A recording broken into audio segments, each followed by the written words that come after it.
اعوذ باللہ من الشیطان الرجیم، بسم اللہ الرحمن الرحیم۔ پچھلی دفعہ ہم نے جو آیات پڑھی تھیں وہ خرچ کے بارے میں، اور پھر خرچ پچھلی دفعہ ہمارا کچھ حصہ رہ گیا تھا میرے خیال سے، اور پھر وہ عطیہ بہن نے دوبارہ پڑھایا بھی تھا نا۔ تو یہ کہ لن تنالوا البر، کہ تم ہرگز اس نیکی کو نہیں پہنچ سکتے ہو جب تک تم اس چیز کو خرچ نہ کرو جس سے تم محبت کرتے ہو۔ اور ہم نے اس کو سیکھنے کی یہ کوشش کی تھی کہ اللہ تعالیٰ کے نبی صلی اللہ علیہ وسلم کی سیرت کے ساتھ اگر ہم جوڑ کر اس کو پڑھیں تو آپ نے جو نسل تیار کی، جو قوم تیار کی نا، ان کو اس کو دوسروں کے لیے سوچنے والا بنایا نا، دوسروں کے لیے خرچ کرنے والا بنایا، اور کہا کہ یہاں تک خرچ کر دو کہ ہر وہ چیز جس سے تم محبت کرتے ہو۔ تو اس کا موقع خاص طور پر وہ آیا جب مدینہ کے اندر بات کے لیے آپ صلی اللہ علیہ وسلم نے انفاق کی اپیل کی۔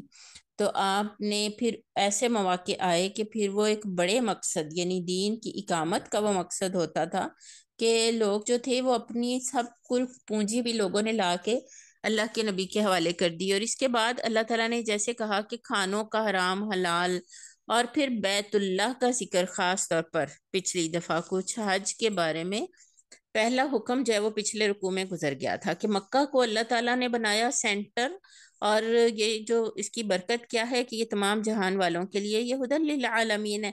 تو اب اس مرکز کی اس حیثیت کو بحال کرنا، دنیا میں اس کی اس کے اس مقام کو جو ہے وہ بحال کرنے کے لیے انویسٹ کرنا، یہ چوتھے پارے کا جو آغاز ہے سورہ آل عمران میں، یہ خاص طور پر اب اس میں ہے کہ جس دین کے کو پوری دنیا میں تم نے نافذ کرنا ہے، خانہ کعبہ اس کا مرکز ہے۔ تو اب اللہ کے گھر کا حج کرو، اور بتایا کہ جو نہیں کرے تو وہ ایسے ہے جیسے وہ اس نے کفر کیا، یعنی صاحب استطاعت ہے اور پھر بھی وہ حج نہ کرے تو وہ ایسے ہے جیسے اس نے کفر کیا۔ اور استطاعت کے بارے میں بھی انشاءاللہ پڑھ لیا ہوگا کہ اللہ کے گھر جانے آنے کا خرچ ہو اس کے پاس، پیچھے اس کے پاس گھر والوں کے لیے بھی خرچ موجود ہو، راستہ پورا من ہو، صحت ہو، اور عورت کے لیے فقہا نے ایک شرط اور بتائی ہے کہ اس کے ساتھ اس کا محرم مرد بھی ہو۔ تو اب اللہ کے نبی صلی اللہ علیہ وسلم نے فرمایا کہ جو کوئی استطاعت ہونے کے باوجود حج نہ کرے تو اب چاہے وہ یہودی ہو کر مرے یا نصرانی، اللہ کو اس کی کوئی پرواہ نہیں ہے، یہ حدیث ہے۔ تو یہ ایسا کیوں کہا گیا؟ یعنی نمازیں پڑھ رہا ہے، روزے رکھ رہا ہے، سب کچھ کر رہا ہے، مگر اب یہ کہ حج نہیں صرف کر رہا، تو حج پہ جانے کی اس عبادت کی اتنی عظمت کیوں؟ کیونکہ وہ اس وہ جگہ ہے جہاں قدم قدم پر اس کی پوری، آپ سمجھیں کہ ایک کہانی ہے جو اللہ کے رسول صلی اللہ علیہ وسلم کی تحریک کی ہے، جو لوگ وہاں سے ہو آتے ہیں وہ سب پھر اس ہسٹری کے ساتھ اپنے اس اصل مقام کے ساتھ دوبارہ جڑتے ہیں۔ تو اب جو آج ہم نے جو آیات پڑھنی ہے کہ اے لوگوں جو ایمان لائے ہو، اللہ کا تقوی اختیار کرو جیسا کہ اس سے ڈرنے کا حق ہے، اس سے ڈرو جیسا کہ اس سے ڈرنے کا حق ہے۔ اب اور کہا کہ تمہیں موت نہ آئے، یعنی چاہے کچھ بھی ہو جائے تم اپنے مسلمان ہونے کی حفاظت کرو، اور تمہیں موت بہرحال مسلمان ہونے کی حالت میں آنی چاہیے۔ تو اب یہ جو آغاز ہے نا کہ تم اللہ سے ڈرو جیسا کہ ڈرنے کا حق ہے، تو میری عزیز بہنوں، اللہ سے ڈرنے کا حق کون ادا کر سکا آج تک؟ ذرا مجھے سوچ کے تو بتائیے، انبیاء کے بعد کون ہے ایسا؟ اور اللہ کی پہچان اور اللہ کی معرفت دیکھیں، ایک بچے کو اپنی ماں کا ڈر اور طرح کا ہوتا ہے، اس بچے کو اپنے باپ کا ڈر اور طرح کا ہوتا ہے، اسکول جاتا ہے تو اس کو اپنی کلاس ٹیچر کا ڈر اور طرح کا ہوتا ہے، اور اسکول کے پرنسپل کا ڈر اور طرح سے ہوتا ہے۔ وہ سڑک پہ کسی سپاہی کو دیکھ لے تو اس کا خوف اور طرح سے ہے، اسی طرح اگر وہ کسی ملک کے کسی وزیر اعظم کو لے تو مجھے بتائیے کہ اللہ جو زمینوں آسمانوں کا رب ہے، اس سے ڈرنے کا حق اب یہ کیسے ادا ہوگا؟ کوئی بتا سکتا ہے آپ سے میں سے کہ اللہ سے ڈرنے کا حق اگر ہم، مطلب یہ آیت نے مجھے مخاطب کیا نا، مجھے، اور مجھے اگر اللہ کا تقوی اختیار کرنا ہے، اللہ کے خوف سے، برائیوں سے بچنا ہے اور نیکی کی راہ پہ چلنا ہے، تو مجھے یہ اس کا حقہ توقات ہی جو حق ہے نا، دیکھیں حق، آپ اس کو اپنی زبان میں کیسے استعمال کرتی ہیں کہ جو گھر میں مثلاً اگر پھل لائے ہیں اور اس میں 10 سیب ہیں اور گھر کے کل افراد 5 ہیں، تو سب کے حصے میں 2 2 سیب آتے ہیں نا، تو آپ کہتی ہیں میرا حق تو دو مجھے۔ اب وہ جو میرا حق ہے وہ کیا ہے؟ یو نو ویری ویل کہ 5 لوگ ہیں اور 10 سیب ہیں، تو وہ 2 2 پر ہیڈ آئیں گے، تو میرا حق کیا ہے؟ 2 سیب۔ تو حق کا تقاتے ہی، اللہ کے تقوی کا حق ادا کرنا، الا وانتم مسلمون، تو اللہ سے ڈرو، اور مگر اس حال میں کہ تم مسلمان ہو۔ تو اسلام کی راہ پہ چلتے ہوئے اللہ سے ڈرنے کا حق ادا کرنے کے لیے یہ ضروری ہے کہ ہمیں اللہ رب العزت ہر وقت یاد ہو، ہم اللہ تعالیٰ کے بارے میں سوچتے ہوں، اللہ کے بارے میں پڑھتے ہوں، قرآن کو پڑھتے ہوں اللہ کو جاننے کے لیے، ہم حدیث مبارکہ کو، سیرت النبی کو پڑھتے ہوں اللہ کی معرفت کو حاصل کرنے کے لیے۔ پھر فرمایا وَاعْتَصِمُوا بِحَبْلِ اللَّهِ جَمِيعًا وَلَا تَفَرَّقُوا، اور مولانا نے اس کا لکھا ہے کہ مرتے دم تک اللہ کی فرما برداری، یہ مرتے الا وانتم مسلمون جو ہے نا، کہ تمہیں موت نہ آئے مگر اس حال میں کہ تم مسلمان ہو، یہ تبھی ہوگا میری عزیز بہنوں جب حق کا تقاتے ہی پہ فوکس ہوگا۔ ہر وقت اللہ کو یاد رکھنا، اللہ دیکھ رہا ہے، اللہ سن رہا ہے، اللہ کے سننے کی طاقت کیسی ہے، اللہ کے جاننے کی طاقت کیسی ہے کہ وہ میرے دل کے اندر چھپی نیتیں اور اسرار تک جان لیتا ہے۔ تو پھر یہ زندگی کے ایمان کے گھٹتے بڑھتی کیفیتوں میں یہ ہوگا کہ ہمیں موت آئے تو ہمیں ایمان کی حالت میں آئے، اسلام کی حالت میں آئے۔ وَاعْتَصِمُوا بِحَبْلِ اللَّهِ جَمِيعًا وَلَا تَفَرَّقُوا، اور مضبوطی سے پکڑو اللہ کی رسی کو، جمیعاً سارے اکٹھے، وَلَا تَفَرَّقُوا، اور تفرقہ نہ کرو، وَاذْكُرُوا نِعْمَتَ اللَّهِ، اور اللہ کی نعمت کو یاد کرو، علیکم جو اس نے تم پر کی، تم اعداء جب تم دشمن تھے، فَأَلَّفَ بَيْنَ قُلُوبِكُمْ، تو اس نے تمہارے دلوں میں محبت ڈال دی، فَأَصْبَحْتُمْ بِنِعْمَتِهِ، تو تم ہو گئے اس کی نعمت سے، بن گئے اس کی نعمت سے بھائی۔ وَكُنْتُمْ عَلَى شَفَا حُفْرَةٍ مِّنَ النَّارِ، تم تھے آگ کے گڑھے کے کنارے کھڑے، فَأَنقَذَكُم مِّنْهَا، تو اس نے تمہیں بچا لیا۔ كَذَلِكَ يُبَيِّنُ اللَّهُ لَكُمْ آيَاتِهِ، اسی طرح تو وہ بیان کرتا ہے تمہارے لیے اپنی نشانیاں، لَعَلَّكُمْ تَهْتَدُونَ، تاکہ تم ہدایت حاصل کرو۔ اچھا، ایک تو پہلے تو یہ حاشیہ دیکھ لیتے ہیں، سید ابو الاعلیٰ مودودی نے اس کی کیا شرح کیا حاشیہ نمبر 83 میں، کہ مولانا لکھ رہے ہیں کہ اللہ کی رسی سے مراد اس کا دین ہے، اور اس کو رسی سے تعبیر اس لیے کیا گیا ہے کہ یہی وہ رشتہ ہے جو ایک طرف اہل ایمان کا تعلق اللہ سے مضبوط کرتا ہے، اور دوسری طرف تمام ایمان لانے والوں کو باہم ملا کر ایک جماعت بنا دیتا ہے۔ اس رسی کو مضبوط پکڑنے کا مطلب یہ ہے کہ مسلمانوں کی نگاہ میں اصل اہمیت دین کی ہو، اسی سے ان کو دلچسپی ہو، اسی کی اقامت میں وہ کوشاں رہیں، اسی کی خدمت میں وہ آپس میں تعاون کریں۔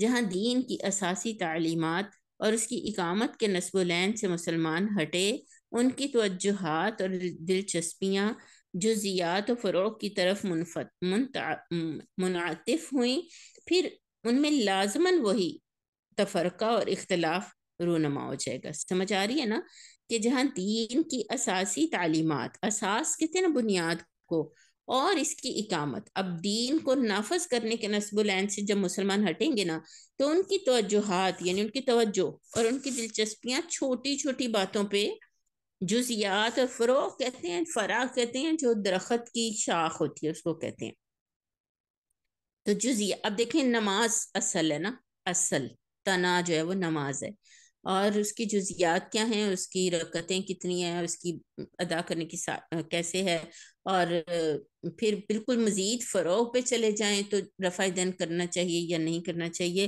تو اب مسلمانوں کی دیکھیں توجہ ادھر زیادہ ہے نا، تو لازماً مولانا لکھ رہے ہیں کہ وہی تفرقہ اور اختلاف رونما ہو جائے گا جو اس سے پہلے انبیاء علیہ السلام کی امتوں کو ان کے اصل مقصد حیات سے منحرف کر کے دنیا اور آخرت کی رسوائیوں میں مبتلا کر چکا ہے۔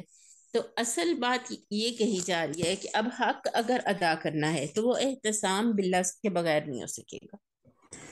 اعتصام باللہ کو مولانا نے کیا لکھا ہے کہ وہ اللہ کے دین کو پکڑنا ہے. تو یعنی لفظی ترجمہ تو بنے گا نا وَاعْتَصِمُوا بِحَبْلِ اللَّهِ، پکڑ لو اللہ کی رسی کو. اور یعنی اللہ کو مضبوط پکڑنا ایسے تو نہیں ہو سکتا نا کہ ہم اب اللہ کی رسی کیا ہوگی، اللہ کو پکڑنا. تو ہم کسی چیز کو لائک یہ ٹیبل ہے، یہ چیئر ہے، یہ بک ہے میرے ہاتھ میں، تو اس کو تو ہم پکڑ سکتے ہیں کیونکہ یہ ہمارے حواس میں آ سکتی ہے، لیکن ہم اللہ تعالیٰ کو کیسے پکڑ سکتے ہیں؟ اور پھر تقوی کے ساتھ کہا گیا کہ اس کو تم جو ہے وہ اللہ سے ڈرو، اور ایسے ڈرو کہ اس کے نتیجے میں تم اعتصام باللہ پہ رہو، یعنی اللہ کی رسی کو مضبوطی سے پکڑ کے رکھو. تو انسان جو اعمال کا خاکہ بناتا ہے نا، وہ کسی نہ کسی رزلٹ کے اوپر ضرور نکلتے ہیں. ایک بات آپ نے یاد رکھنی ہے، یعنی جو آج آپ کا لائف سٹائل ہے نا، اس کا کہیں نہ کہیں اینڈ ضرور ہے. کچھ اچھا ہے، کچھ برا ہے. انسان خود اچھائیوں اور خوبیوں کا ایک مجموعہ ہے. ایک اس کی مجموعی زندگی ہے، ایک اس کی انفرادی انڈیویجول لائف ہے. تو لیکن جیسے سارا پانی چھوٹے چھوٹے ندی نالوں سے علیحدہ علیحدہ سے نکلتا ہے اور پھر وہ ایک جگہ جمع ہو جاتا ہے، تو جمع ہو کر جو بنتا ہے وہ پورا چشمہ ہوتا ہے. اس طرح ایک انسان کی انفرادی جو اس کی خصوصیات ہیں، پھر وہ خصوصیات جمع ہو کر پوری اس کی شخصیت بن جاتی ہیں. اب وہ جو پوری شخصیت ہے نا، وہ حق تقاتی ہی پہ ہو. اور وہ کیسے ہوگی؟ وہ اعتصام باللہ سے ہوگی.